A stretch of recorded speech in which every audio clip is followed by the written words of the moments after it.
নমস্কার, story officially চ্যানেলে আপনাদের প্রত্যেককে স্বাগত। শ্রীমদ্ ভাগবতের প্রথম শ্লোকই লেখা আছে সচ্চিদানন্দ রূপায়,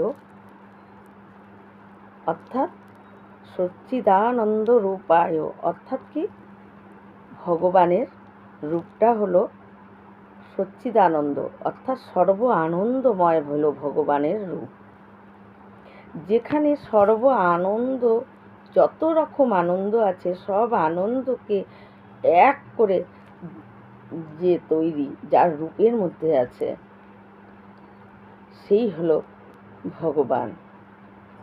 আর আমরা যদি আনন্দ পেতেই চাই, তাহলে আমরা কার শরণাপন্ন আমাদের হতে হবে? যার কাছে সর্ব আনন্দ আছে তার কাছে গেলেই আমরা আনন্দ পাব। কিন্তু আমরা সেটা করি না। আমরা কি করি? ক্ষণিকের আনন্দর পিছনে ঘুরতে থাকি। ছুটতে ছুটতে ছুটতে হয়তো কিছুক্ষণ আনন্দ পেলাম, কয়েকদিন সেই আনন্দতে আমরা থাকলাম, তখন কিন্তু আমাদের ওই চির আনন্দকে আমাদের মনেও পড়ে না যে কোনটা আমাদের চির আনন্দ। আমরা ওটাকেই ভেবে নেই যে এটাই হয়তো আমার জীবনের চির আনন্দ হয়ে থাকবে, কিন্তু আসলে সেটা না। আমরা ক্ষণিকের বা কিছুক্ষণের জন্য যে আনন্দটা আমরা পাই, যার পেছনে আমরা ছুটে যাই, সেই আনন্দটা কখন যে আমাদের জীবন থেকে চলে যায়, এবং সেই আনন্দটুকু পাওয়ার জন্য পরে অনেকটা দুঃখ আমাদের জীবনে, অনেকটা কষ্ট আমাদের পেতে হয়। কিন্তু যেখানে চির আনন্দ আছে, যে আনন্দ কেউ মিটাতে পারে না, চিরদিন মৃত্যুর দিন পর্যন্ত তোমার সাথে সেই আনন্দ যাবে, সেই আনন্দকে তখন আমরা ভুলে যাই।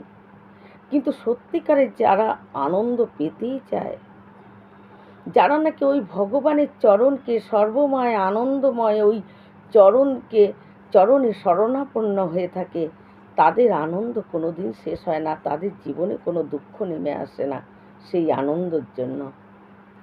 মৃত্যুর দিনও তারা সেই আনন্দকে সঙ্গে নিয়ে তারা চলে যেতে পারে।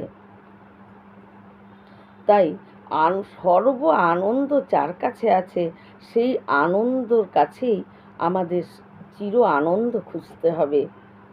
তাই চির আনন্দতে যদি আমরা পাওয়ার আমাদের ইচ্ছাই থাকে, বা আমরা যদি চির আনন্দ পেতে চাই, তাহলে আমাদের ভগবানের চরণ শরণাপন্ন হতে হবে। একমাত্র ভগবানের চরণে শরণাপন্ন হলেই সে চির আনন্দময় হয়ে থাকতে পারবে। কিন্তু বাইরের ক্ষণিকের আনন্দের জন্য ছুটলে সেই আনন্দ ক্ষণিকের আনন্দই হবে। সেই আনন্দ কোথায় হারিয়ে যাবে, শত খুঁজেও সেই আনন্দ তোমার কাছে থাকবে না। সেই আনন্দ আরও তোমাকে দুঃখই দিতে থাকবে। তাই সর্ব আনন্দময় একমাত্র ভগবানের কাছে সব রকম আনন্দ আছে।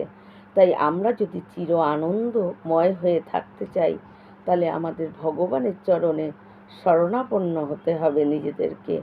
আর ভগবানের চরণে শরণাপন্ন হলে যে আনন্দ লাভ আমরা করব, সেই আনন্দ চির আনন্দ। কোনো দিন সেই আনন্দ আমাদেরকে দুঃখ দিতে পারবে না, সেই আনন্দ আমাদের সাথেই থাকবে। তাই ভগবানকে ব্যাসদেব সচ্চিদানন্দ রূপায়ও বলেছে, কারণ ওই আনন্দময় স্বরূপ হলো স্বয়ং ভগবান। এই রকম ভিডিও পাওয়ার জন্য আমার চ্যানেলটিকে সাবস্ক্রাইব করবেন। নমস্কার।